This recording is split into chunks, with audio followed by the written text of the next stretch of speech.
Arratsaldeon, muy buenas tardes. Hoy tenemos la suerte de contar en el programa con el eurodiputado y secretario de Podemos en Europa, Miguel Urbán. Miguel, ¿qué tal? Arratsaldeon, buenas tardes. Buenas tardes.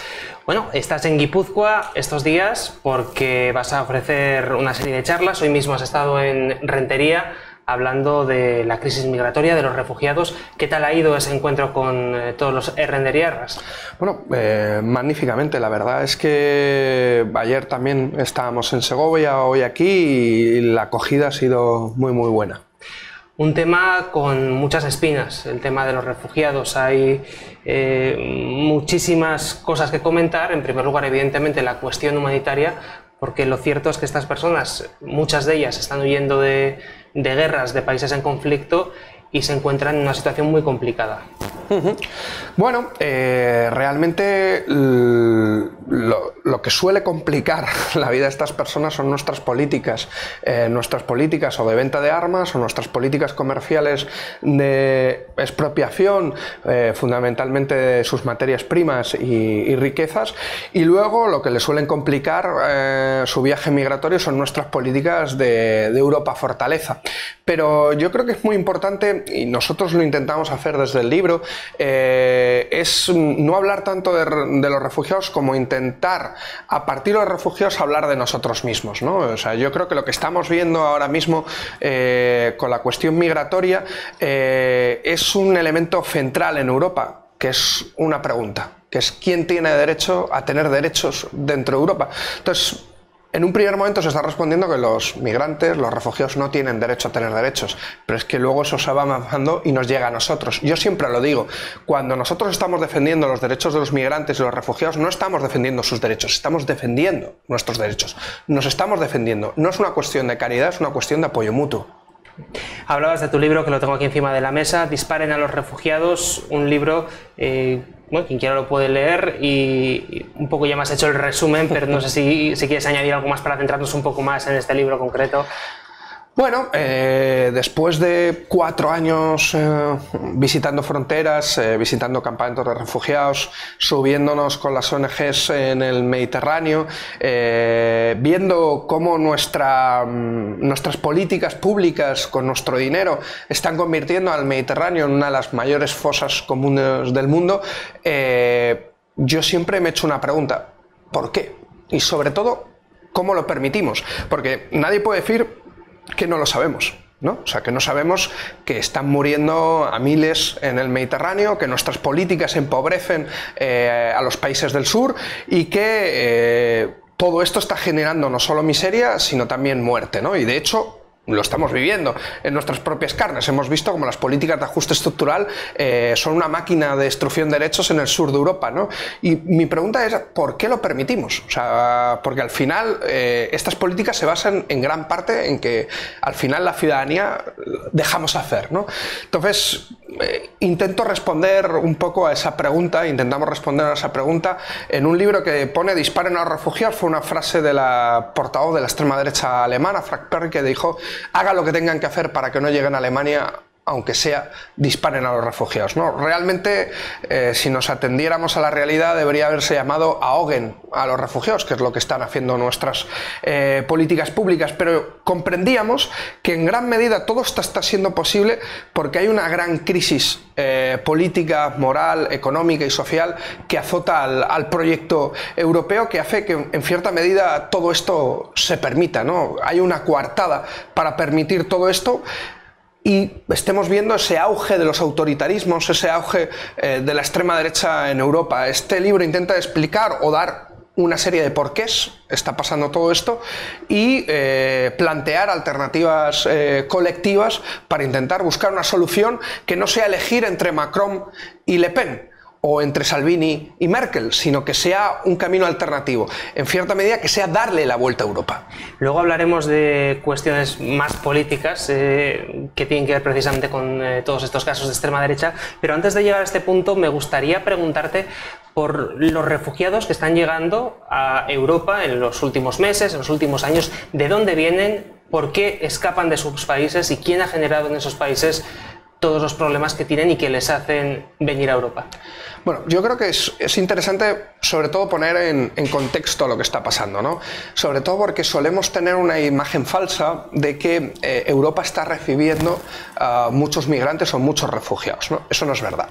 De hecho, se daba una frase que se decía: nunca el mundo había tenido tantos refugiados desde la Segunda Guerra Mundial. Eso es verdad. Nunca había habido tantos desplazados por violencia política desde la Segunda Guerra Mundial.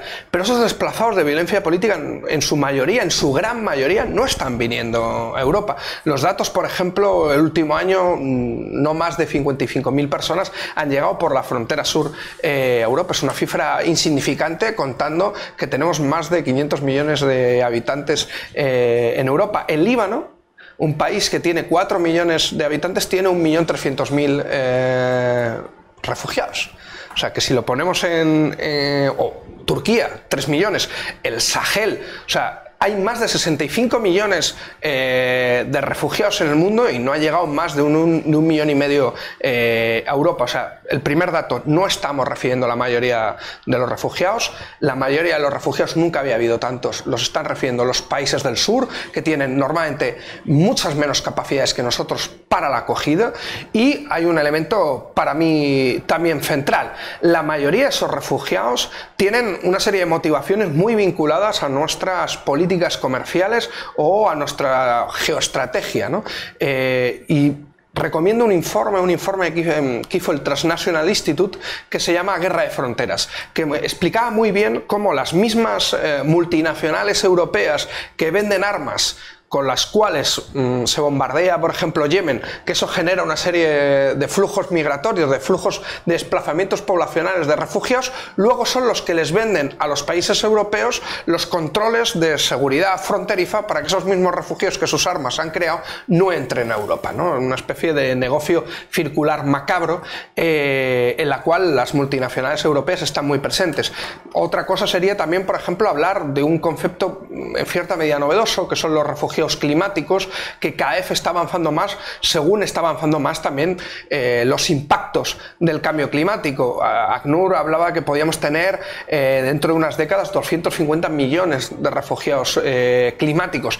Hay que recontextualizar y hay que readaptar la política europea, no solo de refugio y de asilo, sino también, fundamental, la política social. Nosotros no podemos atender tampoco a la gente que llega si no ampliamos nuestras ayudas sociales en sanidad, en educación, en apoyo a las familias de aquí y de fuera. Claro, escuchando también quizás puede decir, vale, muy bien, es una cuestión humanitaria, evidentemente no vamos a dejar que la gente se ahogue en el río, pero ¿qué hay de los derechos nacionales? Porque sí que es cierto, además en municipios como el que has estado en Rentería, donde hay una gran cantidad de inmigración musulmana, además que es muy difícil de adaptar con nuestra cultura, es complicadísimo adaptarla por cuestiones que tienen que ver con los derechos de los homosexuales, de las mujeres. Es muy difícil adaptar. Claro, una persona puede decirte, vale, ¿y dónde quedan mis derechos, mi cultura, mis costumbres? ¿Cómo hacemos para integrar esa inmigración, que generalmente además es musulmana, la que nos está llegando, por lo menos a esta zona de aquí, lo que estamos viendo los que vivimos en San Sebastián? ¿Cómo hacemos para que eso se integre bien, para que no se generen guetos como el que se ha generado en Molenbeek, se me ocurre, por ejemplo, donde incluso hubo una zona del barrio de Molenbeek que declaró la ley Sharia? ¿Cómo podemos hacer para que esa integración, para que esa gente que llegue pueda, digamos, integrarse bien a nivel social, a nivel también productivo, que sean inmigrantes que puedan adaptarse, hacer el tipo de oficio que hacemos aquí? ¿Eso cómo se puede hacer sin crear esos retos? Porque es una cosa complicada. Por eso decía yo al principio de la entrevista que es un tema muy espinoso y que tiene, digamos, muchas varas, ¿no? Lo primero, yo creo que lo que hay que combatir como la peste es la xenofobia de matriz económica, ¿no? Una xenofobia que hace que al final se tenga que construir una especie de guerra entre el último y el penúltimo, ¿no? Entre el último de aquí o el penúltimo de aquí con el último que viene de fuera, ¿no? Por una serie de recursos escasos.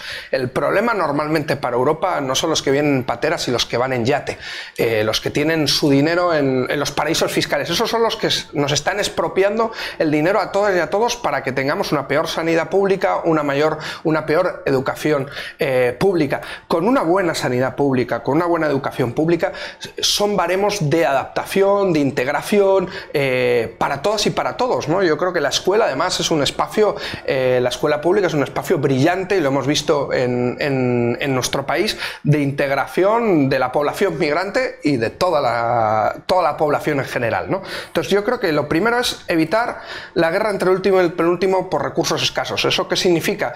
Que no podemos hablar de integración si no acabamos también con las políticas de austeridad y las políticas que han construido un país y en cierta medida un continente, Europa, de multimillonarios a costa de millones de pobres, ¿no? Tenemos que acabar con esas lógicas para poder tener una inversión en políticas públicas, sociales, educativas y sanitarias que permita que no haya una disputa entre recursos escasos, ¿no? Luego, evidentemente, hay que favorecer los espacios de socialización.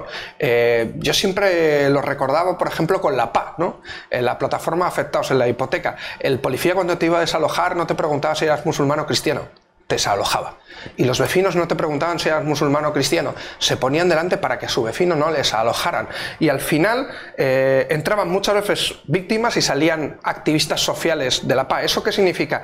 Que yo creo que las redes sociales y de apoyo mutuo, que además en Euskadi hay tantísimos ejemplos, deben de ser la mejor forma de integración social. Pero no para la población musulmana, sino para el conjunto de la población. No hay nada mejor para integrarse que un tejido social vivo, que un tejido social que además tenga facilidades, y yo creo que en Euskadi además es una sociedad profundamente integradora en ese sentido. Entonces yo creo que por eso a mí me gusta decir que no podemos ir solo con la pancarta de bienvenidos refugiados. Tenemos que ir con la pancarta también de abajo los recortes, abajo la austeridad, abajo las políticas o los multimillonarios que se llevan los dineros a paraísos fiscales. Alguna gente te dice, pero ¿cómo? ¿De dónde vamos a sacar el dinero? ¿No? ¿Cómo vamos a hacer todo esto? Mira, yo he sido parte de la Comisión de Investigación Parlamentaria, de hecho el que coordinaba la Comisión de Investigación Parlamentaria de los papeles de Panamá por nuestro grupo parlamentario, la Izquierda Unitaria Europea en el Parlamento Europeo. Los datos aprobados por el Parlamento Europeo es que en Europa perdemos 1 billón de millones al año por evasión y elusión fiscal de grandes fortunas y de multinacionales. ¿Cuál es la lección principal? Muchas veces en Europa se está ante unas políticas que han generado escasez, un sentimiento de escasez entre la población. Hay una disputa por los recursos escasos y en esa disputa se suele expulsar a sectores sociales del reparto. ¿Cuáles sectores sociales se suele expulsar? A los que se dice que no son de casa, ¿no? A los que no, a los de fuera. Se empieza expulsando a los de fuera y luego se va expulsando a todo el mundo. Por cierto, en el Brexit, en el Reino Unido, los de fuera somos nosotros, ¿eh? Somos los portugueses, los españoles, los polacos, que sufrimos la misma xenofobia que a veces sufre otro tipo de población migrante aquí en nuestra tierra. El problema no es expulsar a sectores sociales del reparto. El problema es cuestionar el reparto de la riqueza. Yo creo que es uno de los elementos que además planteamos dentro del libro. No podemos hablar de integración, no podemos hablar de bienvenidos refugiados si no cuestionamos el reparto de la riqueza y hablamos también, por qué no decirlo, del reparto de los trabajos.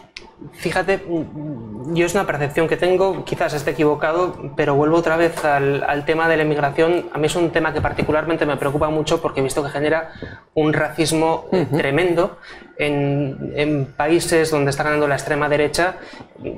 Me recuerda un poco a la Alemania de Hitler, ¿no? Donde digamos que el judío era el que había causado todos los problemas del mundo mundial y era el que había que echar a patadas, ¿no? Un poco lo que comentabas tú, el último contra el penúltimo.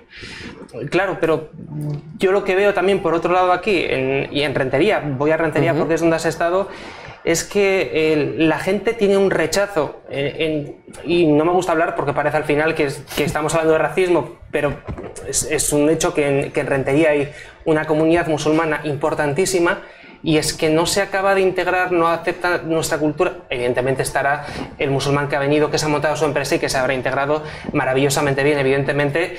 Estamos generalizando, obviamente, pero el miedo que me da a mí es que esa falta de integración por una proporción elevada pueda generar ese rechazo que al final tenga como consecuencia eso que me comentabas tú, ¿no? Esa pelea entre el último y el penúltimo.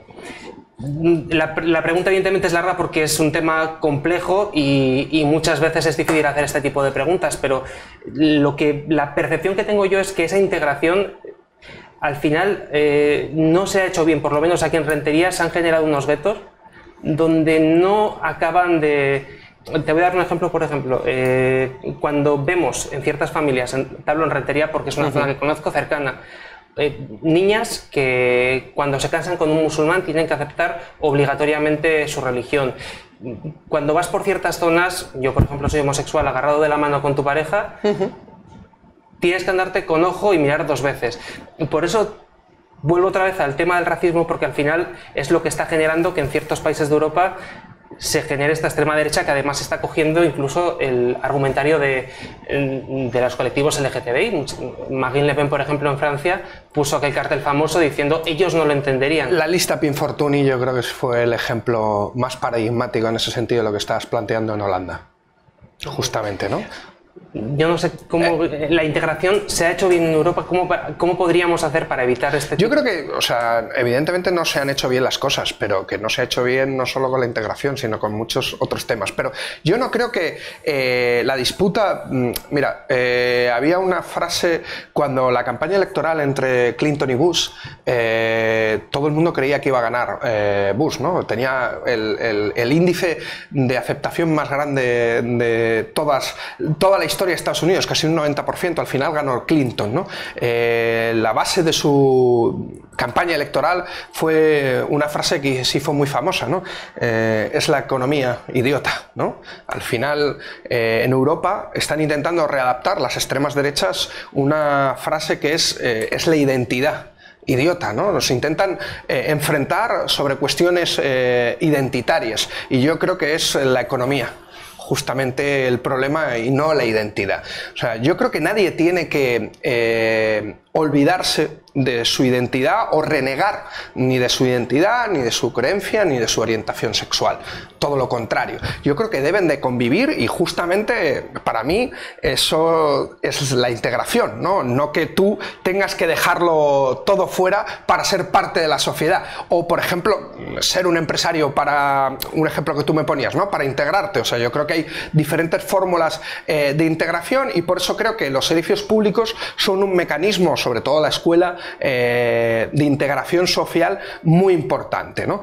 Creo que lo que genera competencias, por ejemplo, es que no haya ayudas escolares para todos en la escuela, para los comedores, para los libros, que tengamos colas en, por ejemplo, los centros de salud, porque al final el que va en yate no comparte centro de salud contigo, conmigo, ni con el musulmán, ni con el migrante, ni con nadie. Va a la sanidad privada, ¿no? Pero al final, por ejemplo, cuando se ha intentado excluir, incluso, lo digo para también poner datos, a población migrante sin sus papeles en regla del tema de la sanidad, la propuesta del PP en 2012 que hemos conseguido revertir, los datos han dicho que ha sido mucho más costoso económicamente medidas de estas características y luego incluso se ha aumentado y se ha disparado la mortalidad entre la población sin sus papeles en regla, ¿no? Un 15% según los estudios, ¿no? Entonces yo creo que... ¿Y qué hacía?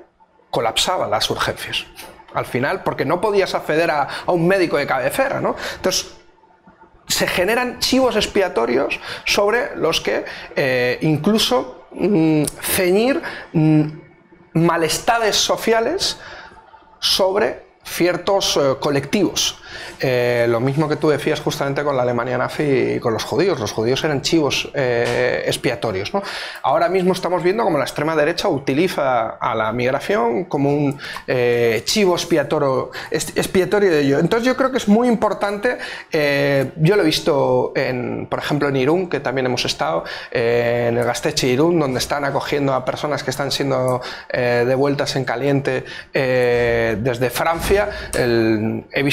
No solo no he visto ningún tipo de atisbo de racismo, sino he visto una sociedad muy muy solidaria, y creo que históricamente las clases populares han sido muy solidarias. El internacionalismo proletario justamente ha sido eso, ¿no? Una forma de solidaridad, de apoyo mutuo, y sobre todo las mujeres normalmente han encabezado la mayoría de los movimientos solidarios, pacifistas, de acogida, y yo creo que eso es lo que nos ha caracterizado históricamente.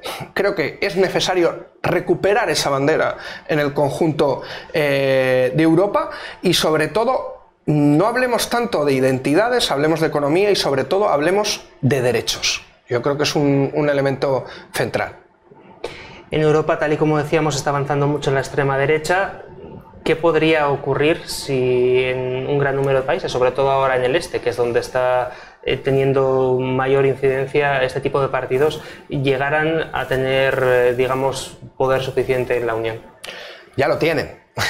De hecho, poder, digo, como para gobernar, quizás, ¿no? Para tener una mayoría parlamentaria. Para mí están gobernando. O sea, el problema no es que esté gobernando directamente la extrema derecha, sino que parte de su agenda política se está aplicando. Yo lo llamo, están gobernando desde el centro, ¿no? Están gobernando desde los grandes partidos y la gran coalición que gobierna Europa, ¿no? Al final se está produciendo una especie de lepenización de los espíritus, en donde la política migratoria es un ejemplo magnífico de eso, pero no solo. De hecho, yo recuerdo cuando el propio Sarkozy levantó el debate dentro de Francia de qué significaba ser francés, ¿no? Justamente en el debate de las identidades y en el debate de la integración de lo que estábamos hablando antes. Alternativa por Alemania está condicionando con un 13% actualmente las políticas del propio gobierno alemán.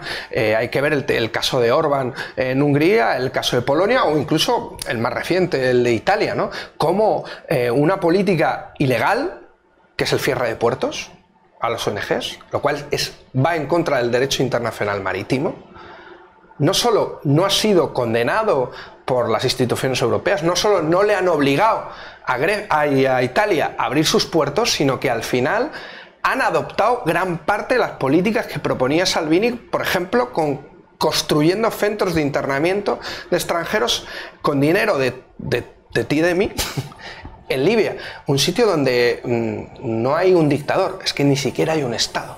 O sea, que se lo estamos dando a bandas paramilitares.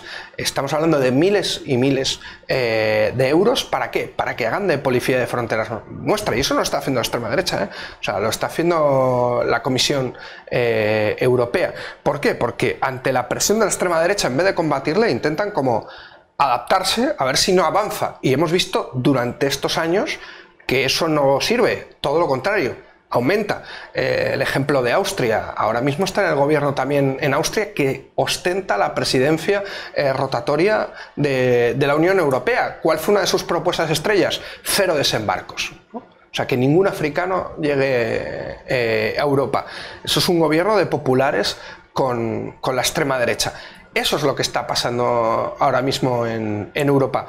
Enfrentarnos a ello supone no solo enfrentarnos a Salvini, sino también enfrentarnos a lo que ha sido la gasolina político-electoral de Salvini y Le Pen, que son las políticas neoliberales de Macron y Le Pen, que han sido las políticas de Macron y Merkel, disculpa, son las políticas neoliberales que han construido esos sentimientos, esa xenofobia de matriz económica que ahora mismo campa a sus anchas por Europa. ¿Y qué ha hecho mal la izquierda para que estos partidos lleguen al gobierno? Quiero decir, la extrema derecha, se me ocurre, el partido de Marine Le Pen no tenía fuerza ninguna y de golpe y porrazo ha conseguido subir una barbaridad hasta el punto de llegar a la segunda vuelta en las presidenciales. ¿Qué se ha hecho mal por la izquierda para que estos partidos lleguen al poder? De todo. O sea, yo creo que se ha hecho mal. O sea, yo creo que se necesita una profunda autocrítica dentro de la izquierda europea.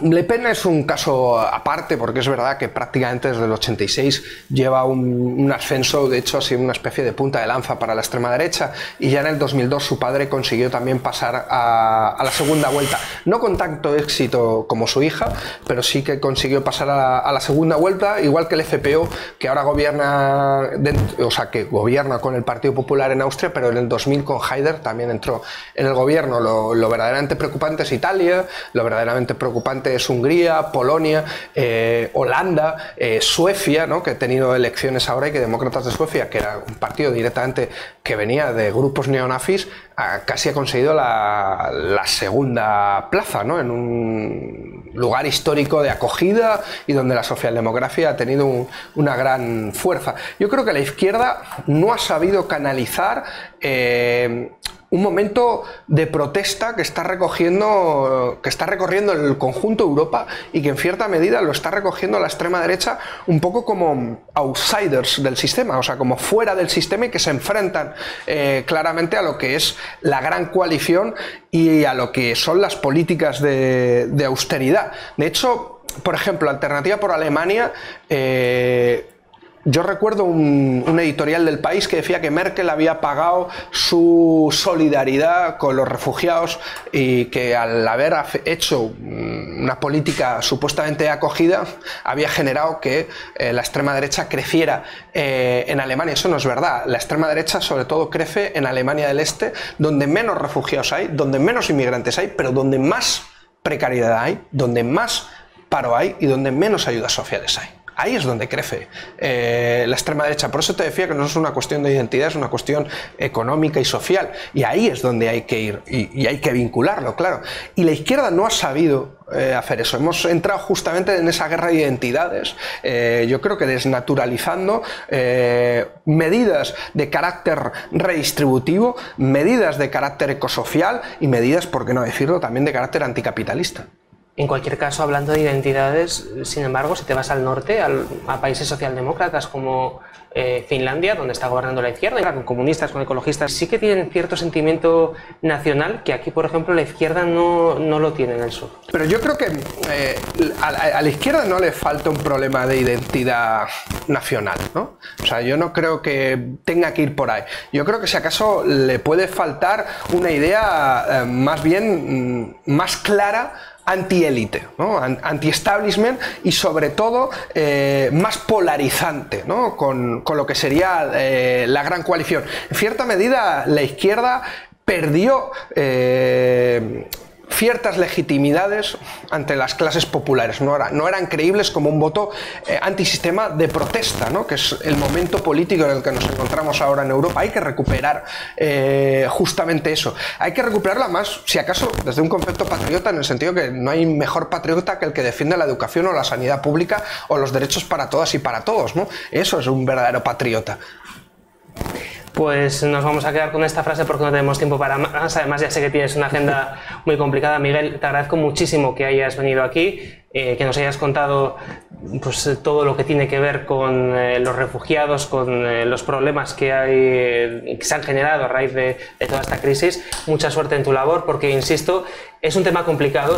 Ha sido una entrevista complicada porque son temas evidentemente muy espinosos, pero te agradezco mucho que nos hayas contestado. Muchísimas gracias por la invitación y cuando queráis seguimos debatiendo. Nosotros hacemos un alto en el camino y volvemos enseguida.